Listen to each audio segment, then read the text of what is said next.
Bismillahirrahmanirrahim. Assalamualaikum warahmatullahi wabarakatuh.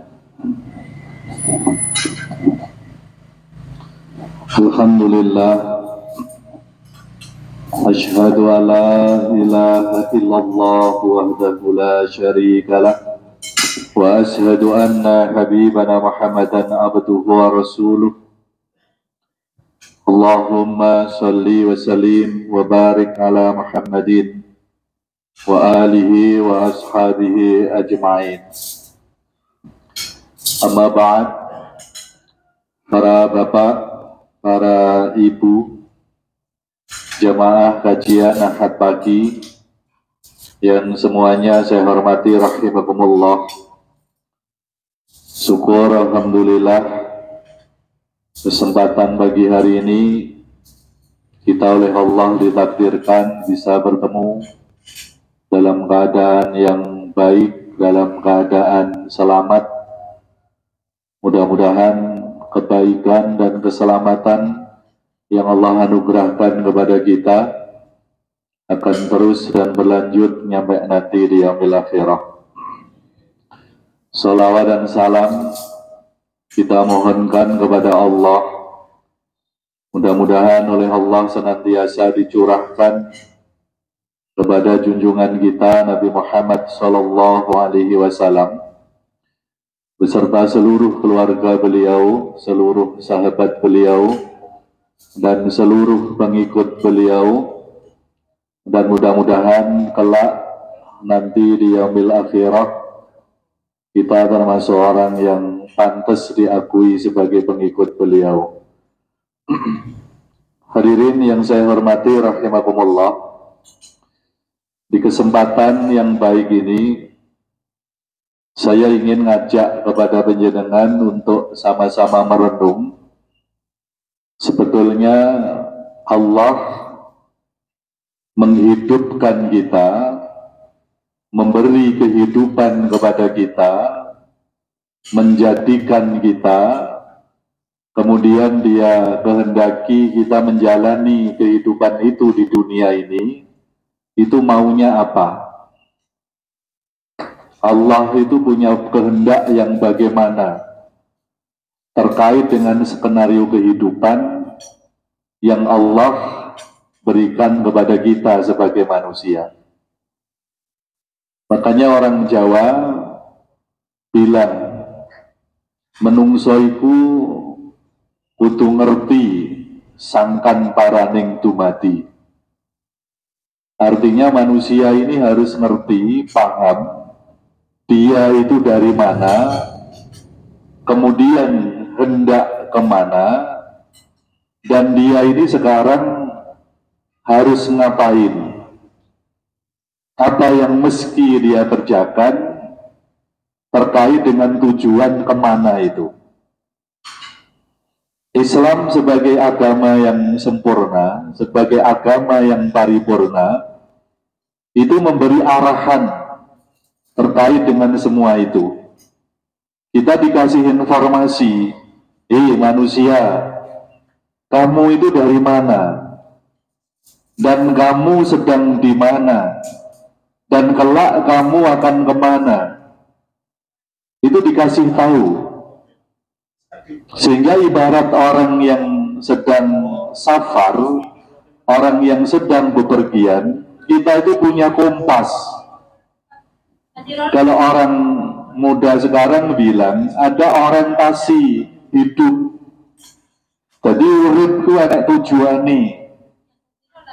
Nggak sampai kita ini kehilangan orientasi, kehilangan tujuan, sehingga sudah nggak genah harus apa yang saya kerjakan, nggak punya tujuan.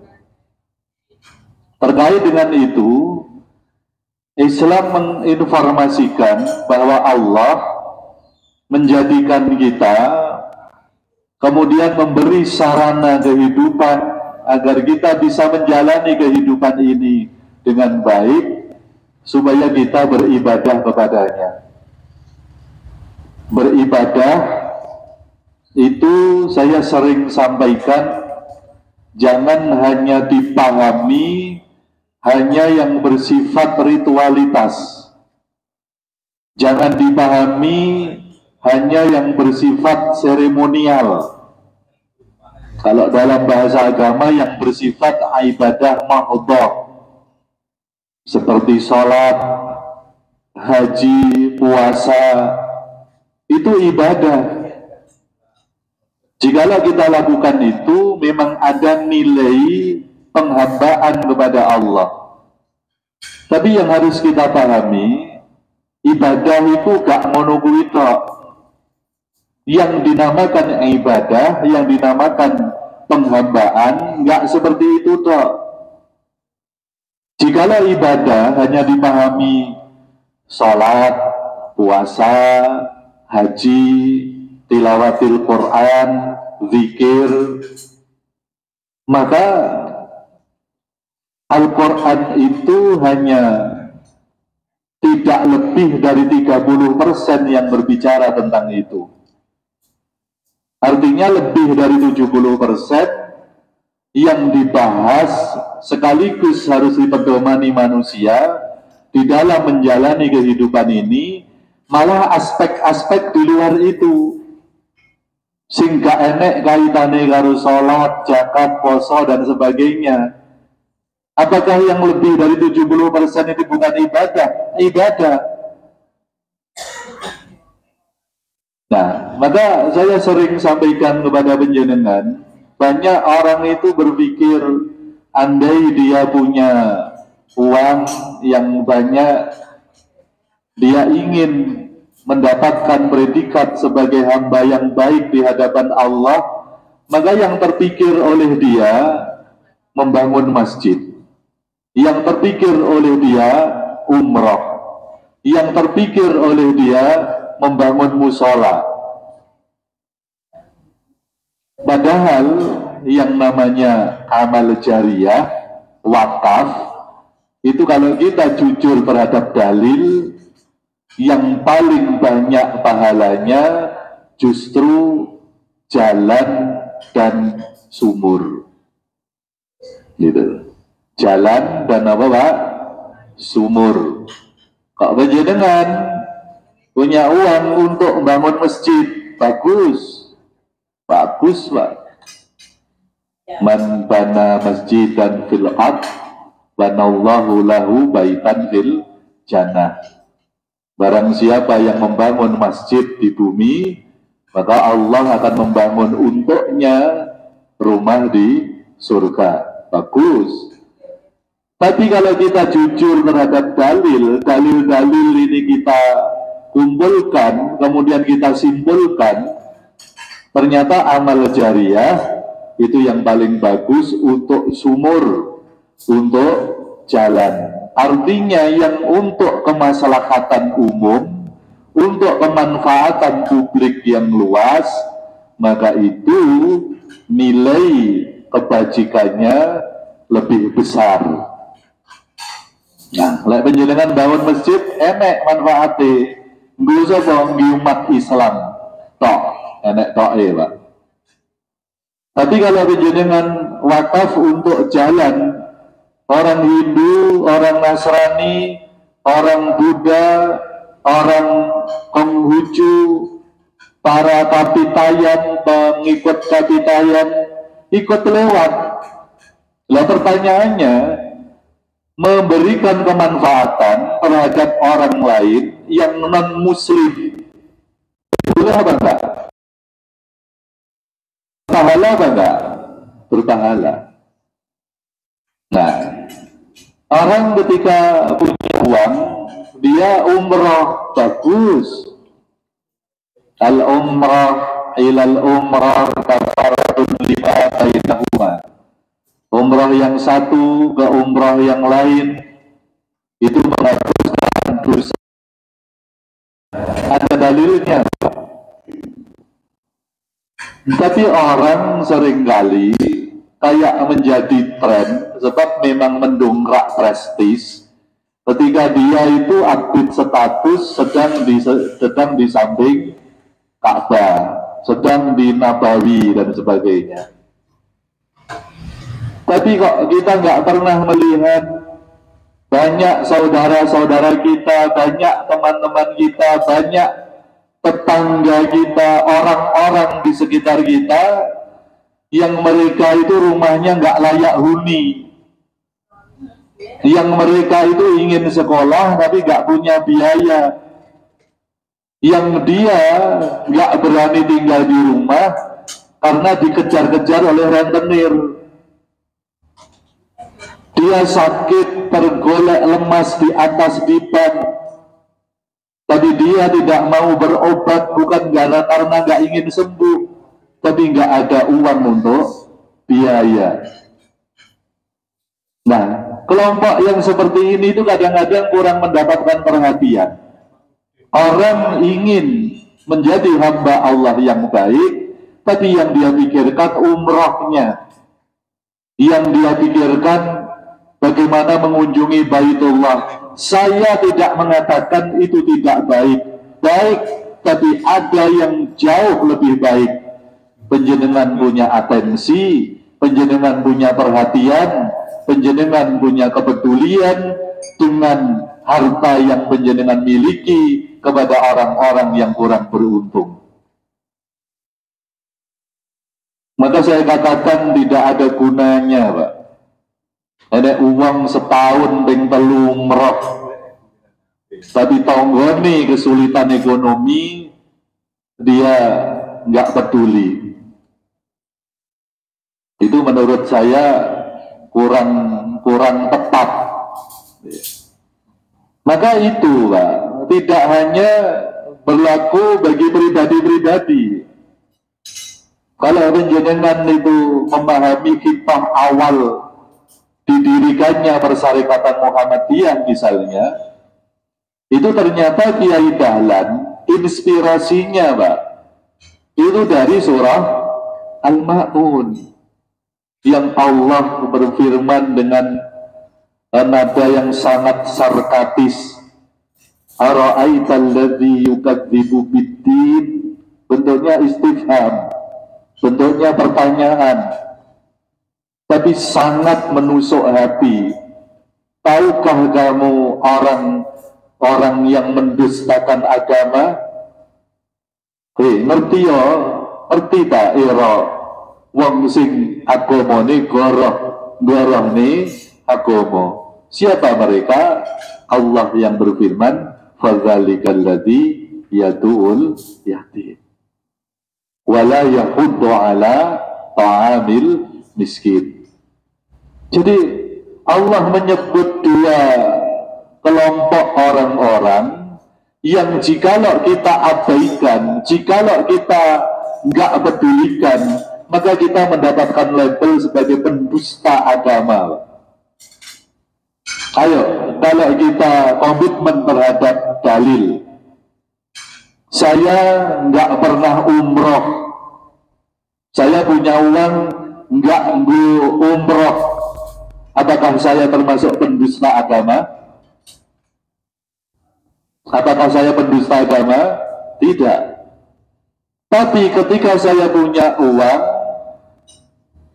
andai saya ambil untuk memberi kepedulian terhadap anak yatim, kepada fuqara, kepada masakin, nggak ganggu stabilitas ekonomi keluarga, saya nggak peduli terhadap dia, maka saya disebut pendusta agama.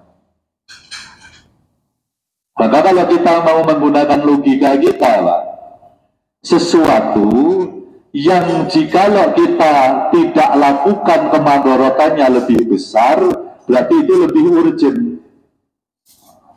Saya tidak umroh, hampir tidak ada kemadaratan, tidak ada dalil yang bisa digunakan untuk mencela saya.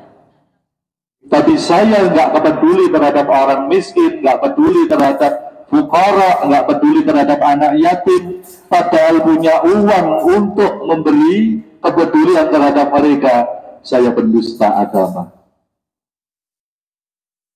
Maka saya lantang sampaikan, orang nek gunane, Pak, Muhammadiyah punya rumah sakit yang besar, hampir di setiap kota, di setiap kabupaten punya rumah sakit besar. Kalau orang-orang miskin masih tidak kuat berobat di rumah sakit miliknya Muhammadiyah. Nggak usah kita membanggakan Muhammadiyah punya universitas yang besar, maju. 5 universitas terbaik di dunia, 1 di antaranya miliknya Muhammadiyah. 10 besar perguruan tinggi terbaik di dunia, yang 2 miliknya Muhammadiyah. Tapi apa gunanya semua itu jikalau anak-anak miskin nggak kuat menempuh pendidikannya di universitas miliknya Muhammadiyah. Jadi Muhammadiyah harus reinterpretasi. Jadi kudu dinilai ulang, ada istinbat ulang. Sakjane itu rikala semono Muhammadiyah ini didirikan untuk apa dan mau ngapain. Rumah sakit itu sebetulnya yang profit oriented atau social oriented. Universitas, sekolah-sekolah miliknya Muhammadiyah itu profit oriented atau social oriented. Untuk kepentingan sosial atau golek duit. Ini harus jelas, Pak. Nah, itu memahami ibadah tidak hanya yang bersifat seremonial, yang bersifat mahdhah. Jadi penjenengan misal, Pak, dakwah di tengah-tengah masyarakat itu apa harus pinter pidato, hafal hadis, hafal ayat Quran, kemudian bisa dalil dengan fushah yang benar? Tidak harus begitu, Pak. Ada atlet voli dari Jember, jenengan tentu kenal, namanya Megawati Hangestri Pratiwi. Dia menjadi salah satu pemain di klub voli Korea, Red Spark, gitu. Nah, dia pakai jilbab, dia santun. Orang kemudian tertarik, ternyata Islam itu mengajarkan karakter yang semacam ini. Dia ini terbawa dengan kultur Jember. Kalau salaman dengan yang lebih tua dicium. Sama teman-temannya dia baik. Megawati, kamu kok baca sesuatu ketika mau bertanding, kamu baca apa? Saya baca sholawat. Ternyata ini menjadi daya tarik. Dia mungkin nggak bisa dalil, dia mungkin nggak bisa berceramah, tapi banyak orang tertarik kepada Islam gara-gara apa yang dilakukan oleh Megawati. Ada lagi atlet MMA, namanya Khabib Nurmagomedov. Ternyata nama Magomed atau Gomedov itu artinya Muhammad, Pak. Jadi orang Rusia itu kalau orang Pakistan itu menyebut Muhammad itu Magomed. Kalau penjenengan tahu ada atlet MMA yang lain, Magomed Ankalaev, itu Magomed maknanya Muhammad. Nah, Khabib Nurmagomedov, Pak, 29 kali nggak pernah kalah, Pak. Kemudian dia sebelum ada seorang pun merebut gelarnya, dia berhenti, Pak, begitu saja. Dia ditawari main dengan kontrak yang luar biasa, tapi dia nggak mau, Pak. Kenapa? Sama ibu nggak boleh. Jadi yang menghentikan Khabib siapa, Pak? Ibunya. Ibu sudah melarang saya nggak mungkin bertanding tanpa direstui oleh ibu saya. Jadi berapapun uang yang dijanjikan, dia nggak tertarik karena dia ingin berbakti kepada ibunya. Suatu saat dia diwawancarai, Pak, oleh wartawan wanita.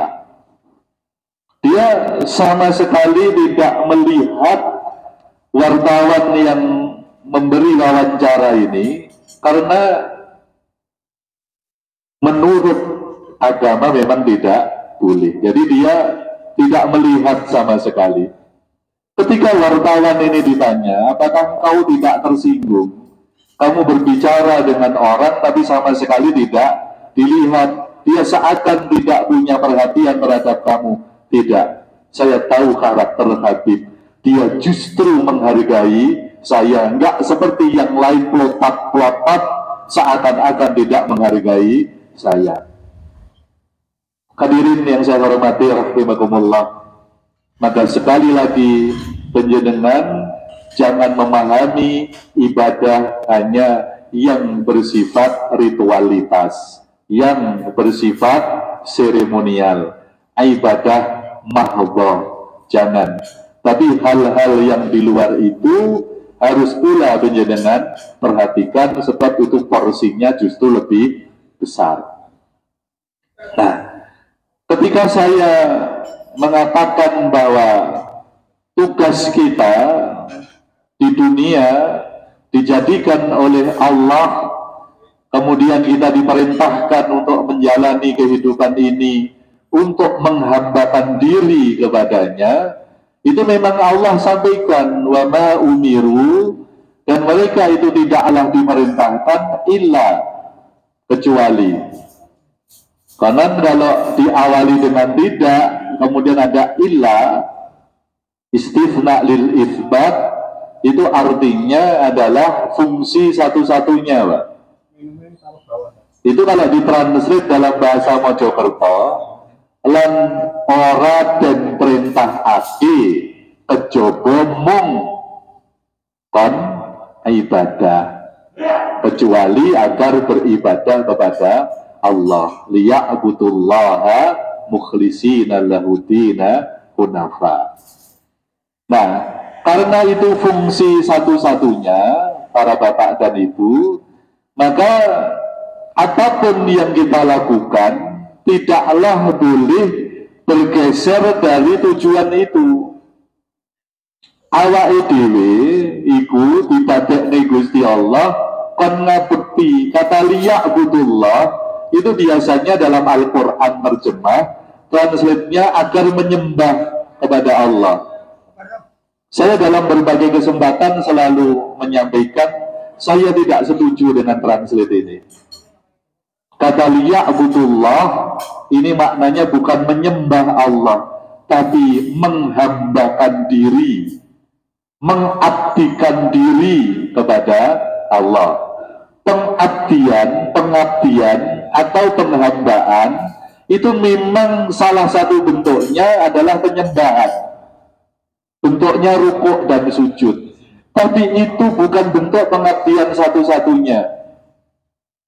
Panjenengan diperintahkan oleh Allah untuk talabul ilmi, untuk ngansu kaweruh, memfamiliarkan diri dengan majelis-majelis taklim semacam ini. Karena itu perintah Allah, panjenengan datang ke sini. Ini bentuk penghambaan apa bukan? Iya. Panjenengan diperintahkan oleh Allah untuk apa? Untuk berbuat baik, berbuat ihsan kepada kedua orang tua. Panjenengan lakukan itu. Ini bentuk penghambaan apa enggak? Seorang istri taat sama suami, ini bentuk penghambaan apa bukan? Iya. Harus diniatkan untuk itu dan jangan pernah bergeser dari itu. Sebab itu tujuan satu-satunya. Makanya sering saya sampaikan, Pak, ada seorang istri yang taat pada suaminya, tapi yang terbersit di dalam benak itu karena suaminya ini baik, suaminya ini romantis, suaminya ini dermawan. Jadi uang belanja itu nggak pernah hitung-hitungan. Iya Bu, sampai seminggu 5 juta cukup ora. Jadi nggak pernah telat gitu. Dia romantis, dia baik, dia penyayang. Maka istrinya taat kepada dia.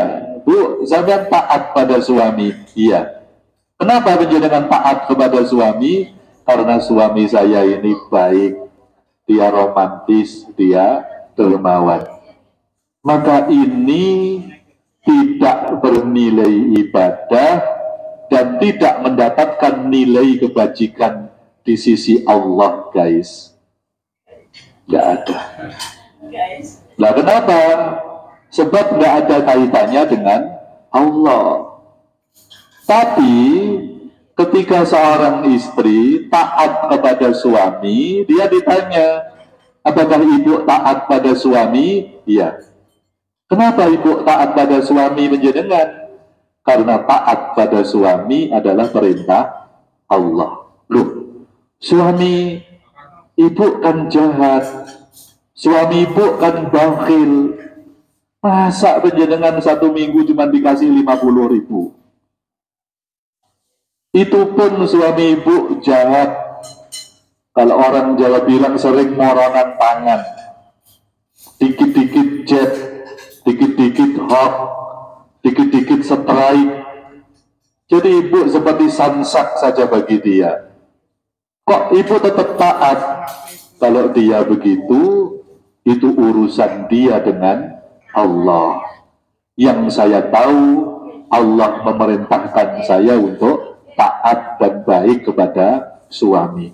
Sekalipun dia jahat, sekalipun dia bakhil, sekalipun dia galak, nggak ada romantisnya sama sekali, saya tetap taat kepada dia. Ini baru perempuan luar biasa. Cuman yang jadi masalah, ibu-ibu, penjenengan ingin jadi wanita yang luar biasa atau wanita yang biasa-biasa saja? Munio, luar biasa. Jadi suami penjenengan jahat, penjenengan tetap harus taat. Suami penjenengan bakhil, tetap harus taat. Sebab itu urusan dia dengan Allah. Sebab kalau suami dermawan, baik, romantis, perhatian, kemudian sang istri ini baik pada suami, iku ora usah ngaji iso nglakoni. Nggih ngoten. Sebab naluri orang yang disikapi baik akan membalas dengan kebaikan. Tapi ketika suami kurang ajar, dia tetap taat. Oh, ini kalau enggak wanita-wanita yang biasa hadir di kajian akad pagi pasti sulit melakukan. Gimana betul Pak? Nah, jadi kembali kepada yang kita bahas. Yang pertama, kita diperintahkan untuk menghambakan diri kepada Allah, baik dalam bentuk yang mahdhah, yang bersifat seremonial, ritualitas, atau yang ghairu mahdhah. Yang penting menurut tataran agama ada nilai penghambaan, ada nilai pengabdian kepada Allah. Nah, kemudian yang kedua, tujuan Allah menghidupkan kita itu berdasarkan dalil, itu sebagai khalifah Pak di bumi. Allah Subhanahu wa ta'ala ketika jauh-jauh sebelum menjadikan Adam sebagai manusia yang pertama, dia memberikan maklumat woro-woro di depan para malaikat.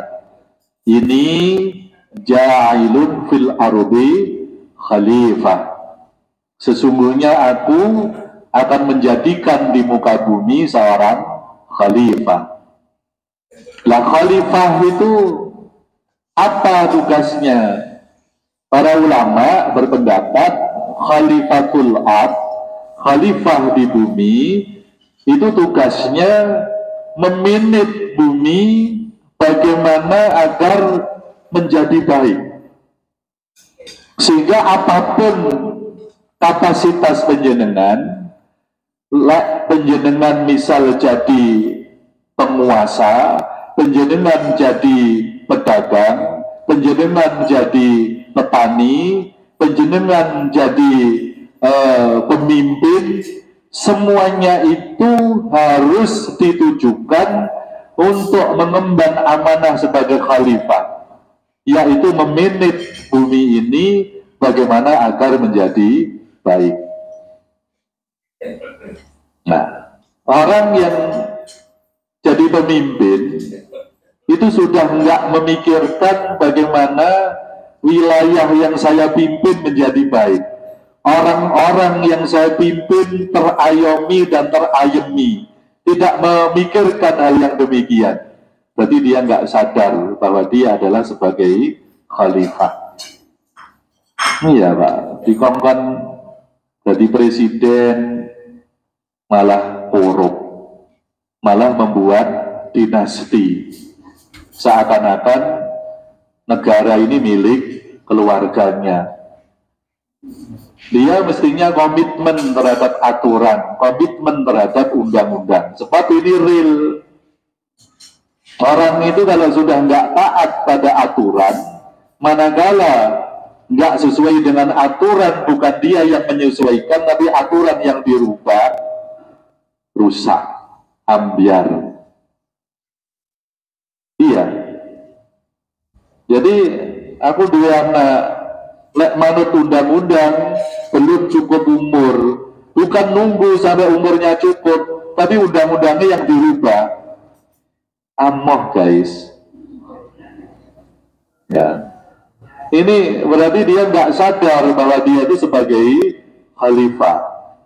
Sehingga orang yang sadar kapasitasnya sebagai khalifah, maka dia berusaha menciptakan dunia ini ya apa amrih api ya apa amrih tentremi, bagaimana menciptakan kedamaian di dunia ini. Pantang bagi seorang yang beriman, yang sadar kapasitasnya sebagai khalifah, dia justru menjadi biang kerok terjadinya keributan-keributan, ketidakdamaian dan sebagainya. Adam alaihi salam itu diproklamirkan oleh Allah ini sebelum diciptakan, Pak. Ini ja'ilun fil ardi khalifah.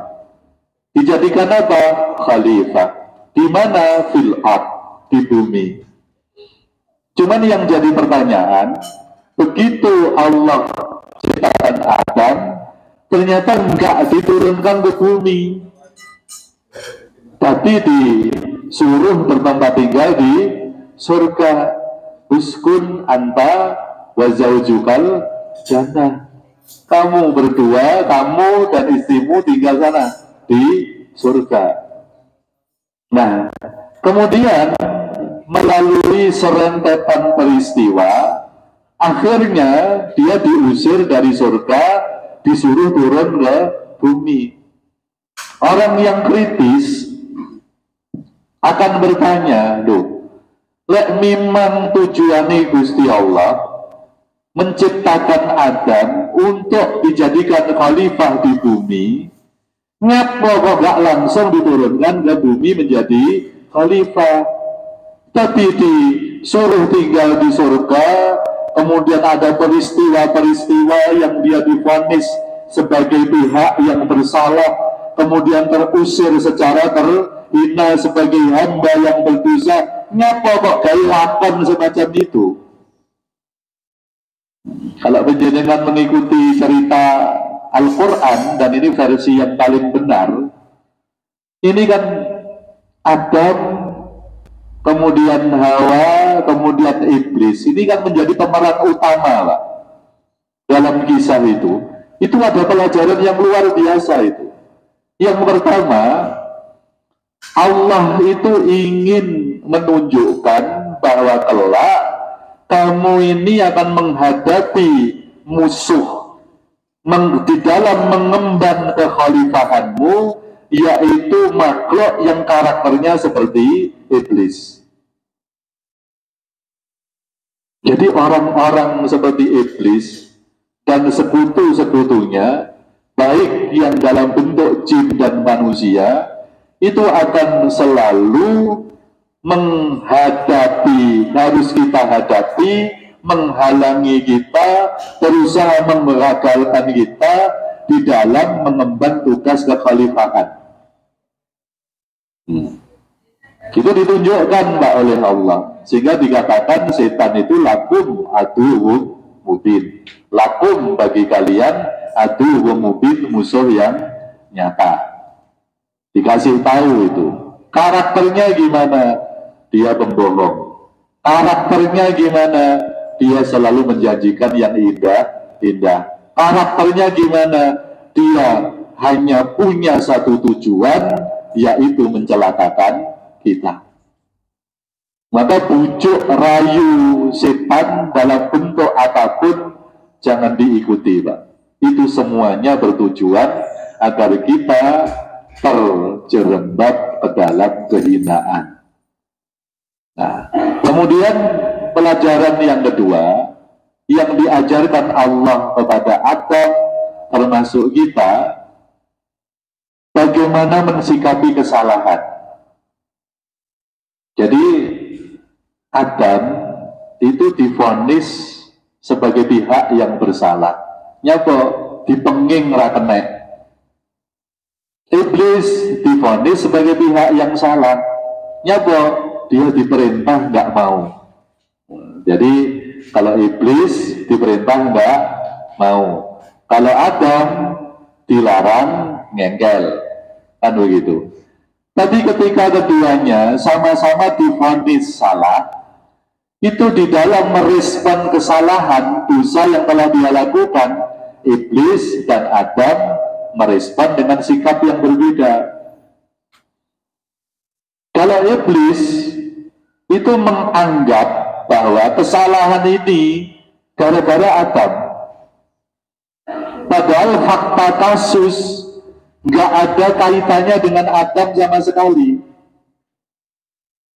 Apakah ketika Allah perintahkan kepada iblis untuk bersujud kepada Adam, ini karena permintaan Adam? Ya Allah, tolong memerintahkan malaikat termasuk iblis untuk sujud kepadaku. Apa begitu? Tidak. Lalu Allah perintahkan iblis dan malaikat untuk bersujud kepada Adam. Siapa yang berinisiasi? Allah sendiri. Tapi begitu Adam, begitu iblis nggak mau sujud kepada Adam, kemudian dia divonis sebagai pihak yang salah, dia tidak melihat siapa yang memerintahkan, tapi dia lebih melihat kepada siapa saya diperintahkan untuk sujud.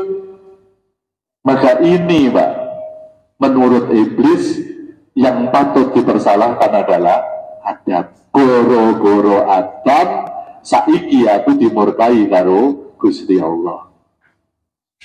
Makanya lek enek uang divonis salah, kemudian cik nyakot kiri kanan depan belakang, wi mentale iblis. Jadi golek kambing hitam itu mentale iblis. Tapi Adam berbeda. Dia ketika mengaku di hadapan Allah, Rabbana zalamna anfusana. Wahai Tuhan, kami telah zalim kepada diri kami sendiri. Siapakah yang zalim? Saya. Kepada siapa kamu zalim? Pada diri kami sendiri. Sama sekali tidak menyebut iblis, Pak. Padahal fakta kasus Adam ini dianggap salah gara-gara dibohongi oleh iblis. Tapi entah demikian, Adam nggak menyebut nama iblis sama sekali, Pak. Itu kan Adam tinggal di surga, didatangi oleh iblis. Kalau di dalam Bible, karena iblis ini datang dalam rupa nama Pak? Ular. Dalam Bible begitu, wallahu a'lam. Maka iblis tanya kepada Adam, Adam, how are you? Ya apa kabare? Baik, baik. Dan ini awakmu apa-apa oleh? Semuanya boleh. Apapun yang saya inginkan oleh Allah diberi. Masa nggak ada yang dilarang? Ada. Saya ini cuma nggak boleh mendekati pohon itu loh. Saya nggak boleh mendekati pohon itu. Tapi yang lain loss, yang lain tuh boleh. Lalu Adam ketika sudah ngomong demikian, iblis memerankan karakternya lah, sebagai pembohong. Dia berpura-pura sedih. Adam, celaka kamu. Belum kok celaka? Iya. Ternyata kenikmatanmu yang begitu besar di surga itu nggak bisa kamu nikmati untuk selama-lamanya. Ternyata Allah tidak menghendaki kamu tinggal di surga selama-lamanya. Buktinya apa? Kamu tidak boleh mendekati pohon itu. Pohon apa, Pak? Lek penjenengan ngarani pohon khuldi, berarti penjenengan bolone iblis. Jadi sampai sekarang Allah, Rasul tidak pernah menyebut pohon itu pohon khuldi. Yang menyebut pohon khuldi siapa, Pak? Iblis. Cilaka Adam. Ternyata kamu tidak boleh tinggal di surga untuk selama-lamanya. Buktinya kamu tidak boleh mendekati pohon itu. Itu namanya syajaratul khuldi, pohon keabadian. Maka orang yang bisa memakan buahnya, dia akan tinggal di surga untuk selama-lamanya. Nah, sekarang kamu jangankan memetik buahnya, jangankan memakan, mendekati saja kamu nggak boleh. Berarti Allah punya mau, kamu nggak boleh tinggal di surga untuk selama-lamanya. Masa begitu? Demi Allah. Sumpah Pak Iblis. Demi Allah. Nah, makanya Adam dan istrinya tertipu. Fakta kasus sing ngapeki sinten, Pak? Siapa yang membohongi? Iblis. Itu andai dibawa ke persidangan, tapi yang netral loh, Pak, bukan yang penuh intrik dan intervensi. Kalau sidang ijazah palsu nih loh, Pak. Nah, ini mau pure yang dianggap salah kira-kira iblis atau Adam? Iblis. Tapi Adam tidak menyebut nama iblis. Rabbana zalamna anfusana.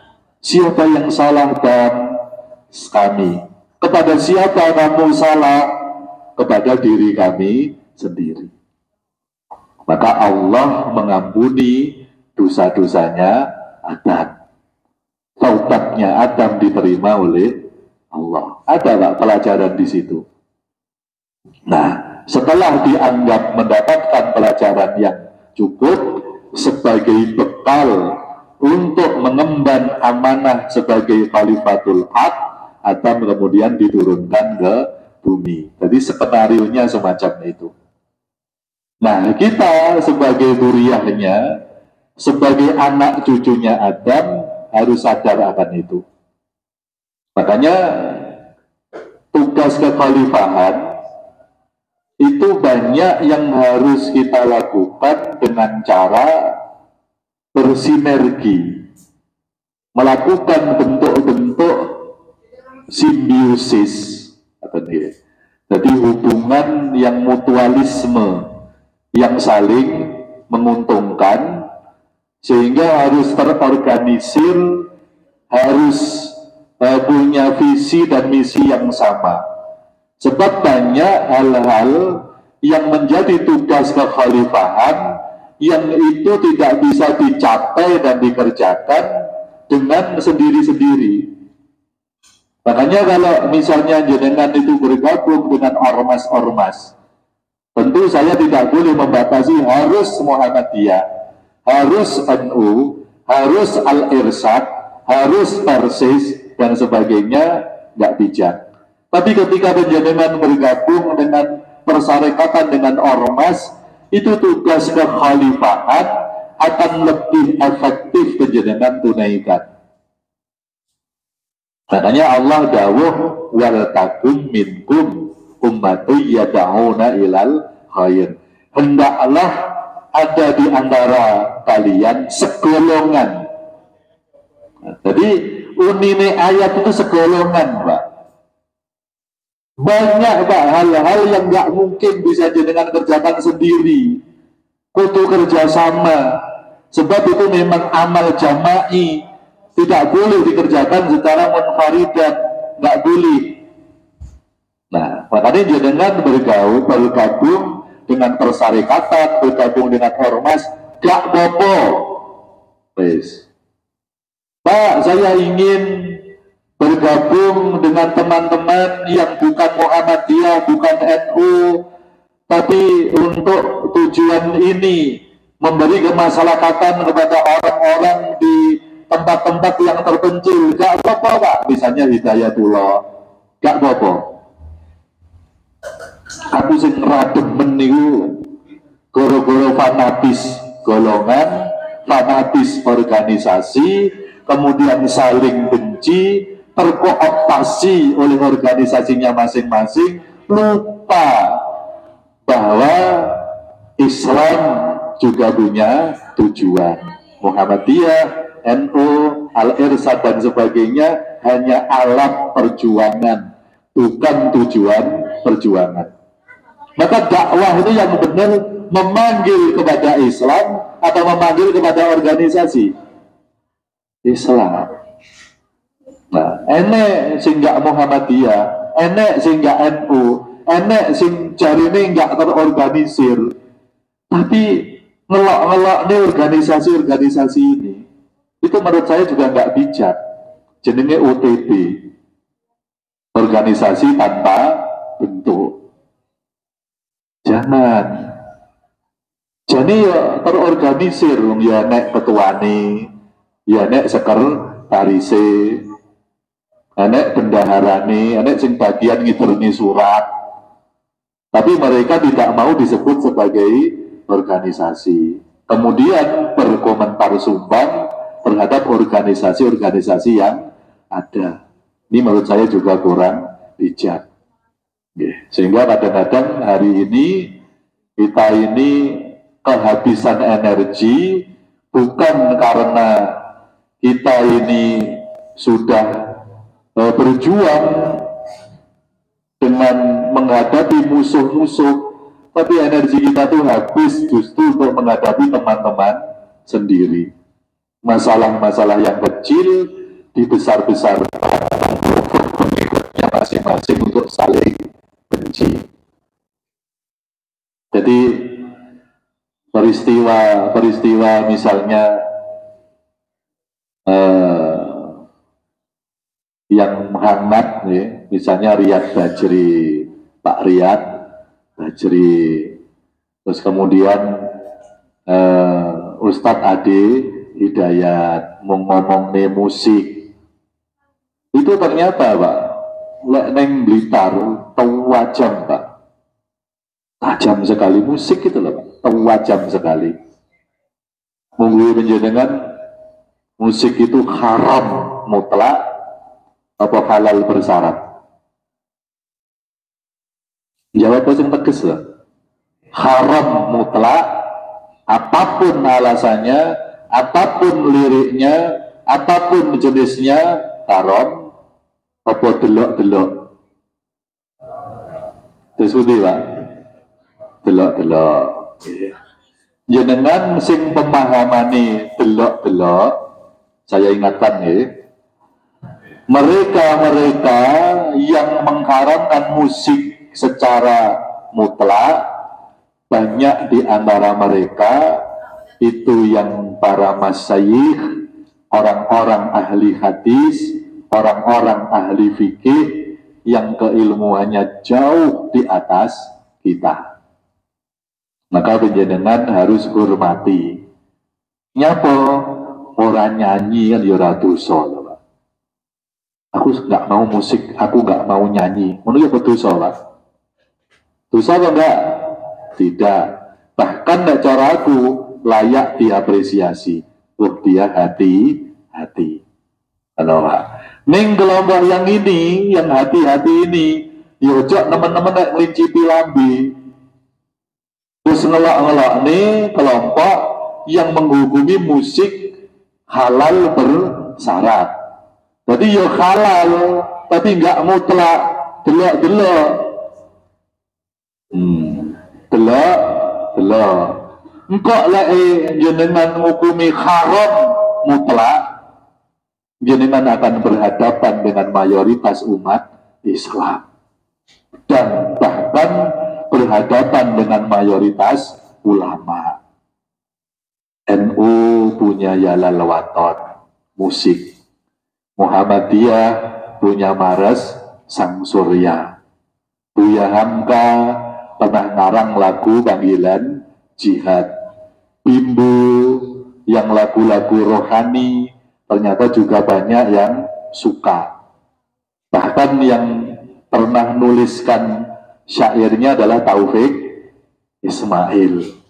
Nah ini lek diharamkan secara mutlak, maka kelompok ini akan berhadapan dengan mayoritas umat Islam. Oke, panjenengan boleh tegak di atas prinsip, tapi nggak usah ngelok-ngelok nih saudaramu yang kebetulan berbeda pendapat. Engkau kita akan kehilangan tujuan.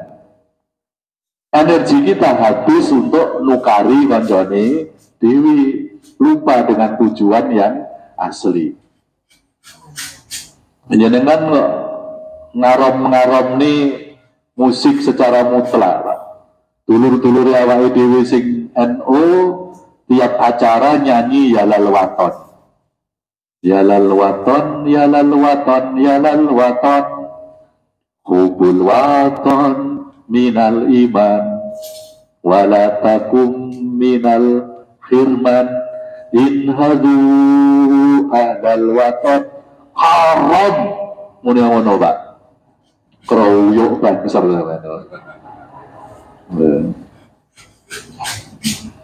Sang surya telah bersinar, sahabat dua melingkar, warna yang hijau berseri membuatku rela hati. Haram muni ngono, Pak. Tawabu ikokam gitu kan. Gimana Pak? Bahkan Mbak Kula niku mengenal biografinya Buya Hamka. Buya Hamka tidak hanya ketua pimpinan pusat Muhammadiyah. Buya Hamka tidak hanya ketua MUI. Buya Hamka tidak hanya ulama yang sekelas Soekarno saja mengakui kealimannya. Tapi Buya Hamka punya ruh jihad yang luar biasa. Ketika harus memegang prinsip, dia harus berhadapan dengan kebijakan rezim, dia rela di penjara. Dia nggak mau, Pak, kehilangan prinsip. Maka ngomong nih alim nih, ngomong nih ruh jihadnya jauh, Pak, di atas kita. Tapi dia juga menciptakan lagu Allahu Akbar, Allahu Akbar, Allahu Akbar. Kalam suci memanggil kolbu berjuang, maju serentak membela kebenaran. Nih, wis lah tak terus nih, mutlak terus. Lah, jenengan ngukumi haram, jadi jenengan telah ngukumi orang sekelas Buya Hamka melakukan keharaman. Yang benar gimana? Sudahlah tasamuh, sama-sama tegak di atas prinsip, tapi nggak usah saling bertekar dengan sesama saudara. Oke? Jangan mau takjak kalau dulur-dulur NU rukun, siap? Yang muslimat kita ajak rukun dengan yang Aisyah, siap? Yang Muhammadiyah rukun dengan yang NU, siap? Nah, ngono lho Pak. Yes.